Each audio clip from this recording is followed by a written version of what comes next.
Good day everyone. I am Roslyn L. Antero from IYF Cluster. Today, I will talk about early American literature. What is early American literature?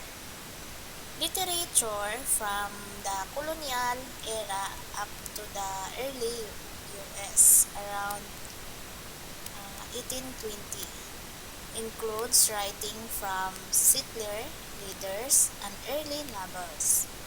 Includes history, religion, and cultural topics. Early American literature is examine the cultures and literatures from the American from colonial period to the early national period of the United States. 1820 beginning with Native American expression and oral traditions. It ranges widely across the America from Francophone writings in the North Ibero-American literature is the South. Interdisciplinary in its origin, early American literature had close ties with other departments including history, religious studies, and Romance language. In order to find the best grappling with writing that often sit uneasily in any particular genre. The particular strength as at Washington University lie in the African American literary traditions, Puritanism, transatlantic sentimentalism, and the role of religion in shaping literature and cultural. First American novels, it was in the late of 18th and early 19th century that the nation's first novel were published. These fiction were too lengthy to be printed as a manuscript or republic reading.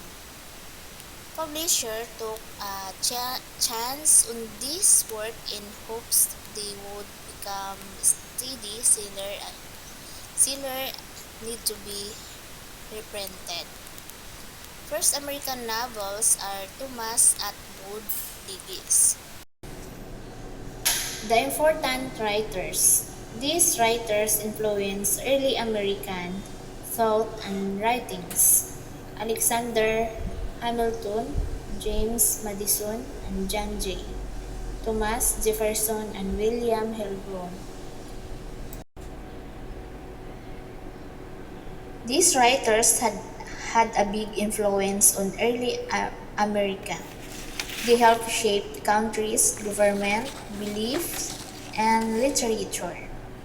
Through their works, they helped form the ideas and identity of the American people.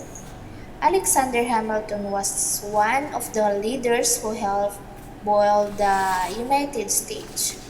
He wrote about how the government should be organized. His writings helped people support the U.S. Constitution. James Madison is called the father of the Constitution. He helped create laws that protect people's rights. And then his writing talk about freedom and democracy. John Jay worked closely with Hamilton and Madison. He helped explain why the Constitution was necessary. He also helped keep good relationships with other countries. Thomas Jefferson wrote the Declaration of Independence. This document explained why America wanted to be free from British rule. His writings focus on freedom, equality, and human rights. Jefferson was primarily of English ancestry, born and educated in colonial Virginia. He graduated from the College of William and Mary and briefly practiced law. At, at times, defending slaves seeking their freedom during the American Revolution, he presented Virginia in the Continental Congress that adopted the Declaration. William Helvron was one of the first writers of American novels. He wrote The Power of Sympathy, an early American story. His writing teaches moral lesson and true stories. Let's talk about their achievement each person. Hamilton and Madison J. wrote the Federalist Papers supporting the Constitution. And also, Jefferson wrote the Declaration of Independence. And the last one is Brown, wrote one of the first American novels, The Power of Sympathy. These writers made important contribution to the early United States. Through their writings, they helped shape the government, freedom, and literature of America. Hamilton, Madison, and John Jay worked together to write the Federalist Papers. These writings explain the Constitution and help people understand why it was important. Thomas Jefferson wrote the Declaration of Independence. This document explains why America wanted to be a free British rule and highlights the importance of freedom and equality. Their contribution to America. William Helbron wrote The Power of Sympathy is a notable work that reflects the cultural and social dynamics of the time. Together, these contributions have left an indelible mark on American history and continue to influence the nation's values and policies. And the next, let's talk early American stories. The Adventures of Alonso. Early adventure story published in 1775 about travel, challenges, and life lessons.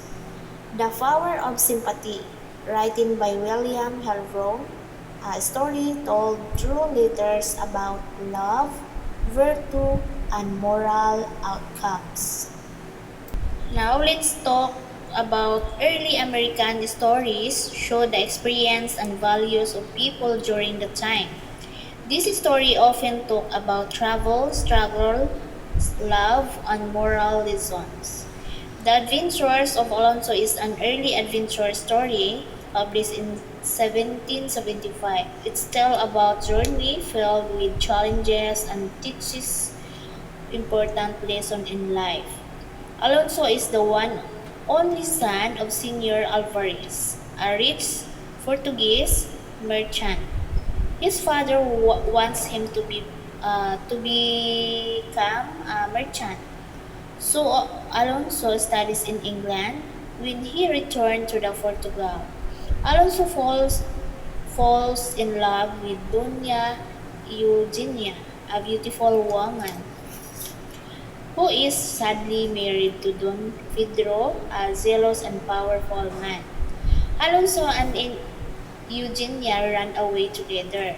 Eugenia disguises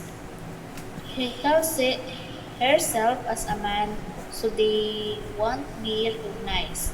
They travel through Portugal, Spain, and France, always running from Don Pedro. They become poor but get help from Alonso. Old friend Pachico and Cadiz.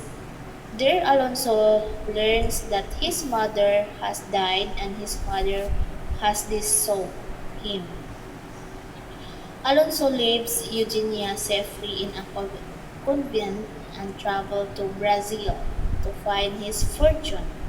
He works in the mines by stolen diamonds from a slave. But is later, in prison, he realized without money, Alonso then became a trader and smuggler, but his shipwreck after fighting a Spanish warship. In Central America, Alonso is sold to a wealthy man named Aldalid, who make unwanted advances toward him. Alonso report this, and the judges free him and offer help. Alonso returned to Portugal. When Alonso came home, he learned that Don Pedro has died. His father forgives him, welcome, welcomes him back, and later leaves him a great fortune. In the end, Alonso survived many danger and returned home wealthy and free, with hope for a happy life and the power of sympathy, writing by William Helbron. Helbron is one of the first American novels. The story is told through letters and focuses on love, God, good behavior, and the result of one's choices. Early American literature is really important because it's helped us see what people in America were thinking right after colonization. It's not just stories, it's also a way to connect history with our culture and identity. By reading this work, we can understand what life was like in the early United States and how Americans expressed their values, belief, and experience.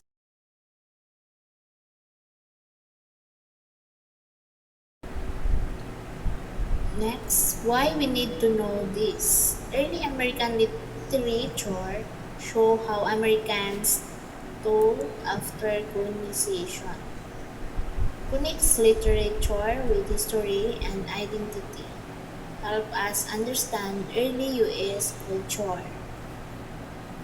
With America's declaration of political dependence came the call for literary independence for an American literature that would be independent of and implicitly superior to British literature. Ang panawagang ito ay para sa isang tunay na nagtatanging panitikang Amerikano ay paulit-ulit na ipinahayag sa loob ng maraming henerasyon. Batay sa paniniwalang ang natatanging uri ng pamahalaan ng Amerika ang kakaibang halo ng mga mamamayan nito at ang lawak at ang kagandahan ng geografiya ng bansa ay likas na magbubunga ng isang natatanging tinig ng pampanitikan. Despite such literary naturalism, most of what Americans read in the early republic was British literature, in part because the absence of international copyright made it cheap and easy for American publishers to pirate British texts. Summary: early American literature includes historical writings and early fiction. Key figures help shape literature and the nation ideas. This work laid the foundation for later American writings. These works, including the oral tradition or Native American tribes and the writing works of European settlers and Puritans, reflect the nation's diverse cultural heritage and historical events. The literature of this period is characterized by its exploration of identity, nation building, and the quest of personal and collective identity. It also includes the emergence of the American dream, the complexities of race and identity, and the social and political critiques that reflect the nation's struggle and triumphs. Early American literature includes both historical writings and the first work of fiction in the country. Important writers played a big role in shaping not just literature but also the ideas and values of the young nation. These early works set the stage of the development of American writing that came later. That's all my presentation for today. Thank you po. Thank you very much.